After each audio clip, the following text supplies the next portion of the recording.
Okay, I'm going to tell a Russian folk story. And it's pretty much, let us explore it as I talk you through it. So there's a hunter, a bit of an old man, and he's got 2 hunting dogs. And he goes out hunting with his dogs. And he put up some nets to catch some birds. And he catches this amazing, beautiful bird. It's got golden feathers. It's gorgeous. And he can't believe it. He's looking at it, and it says to him, "Please let me go."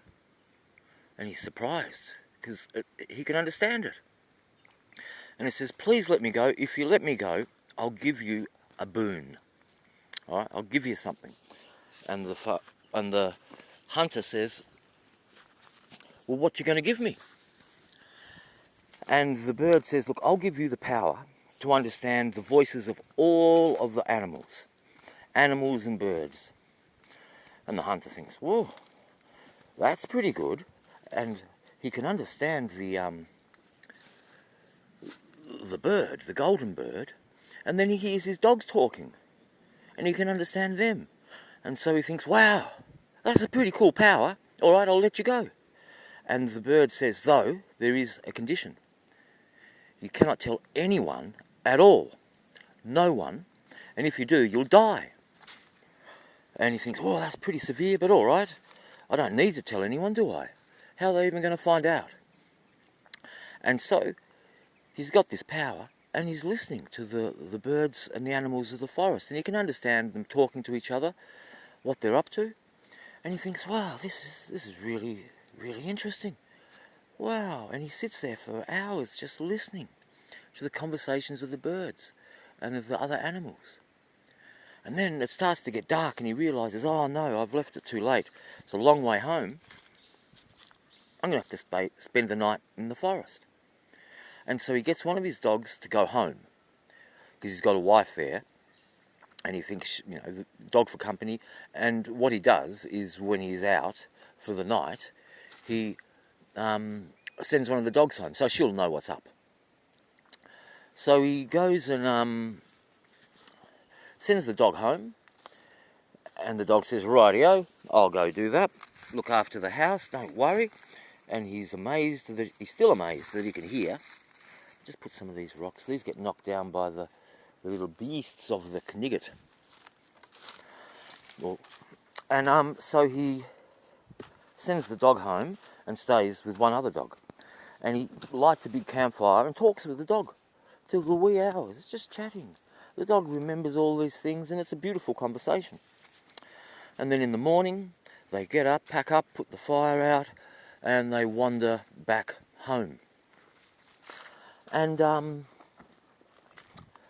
so when he gets home, the other dog runs to meet him and says to his friend, the other dog.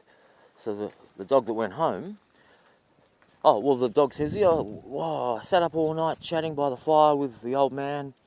It was a really good night." And the other dog says, "When I got home, the old wife gave me a dirty, burned crust of bread, and when I wouldn't eat it, she beat me and threw me outside for the night. It was a cold night. You're lucky you had a fire, but I was there all by myself. Lucky, though, because a fox came along to the hen house and I chased it away."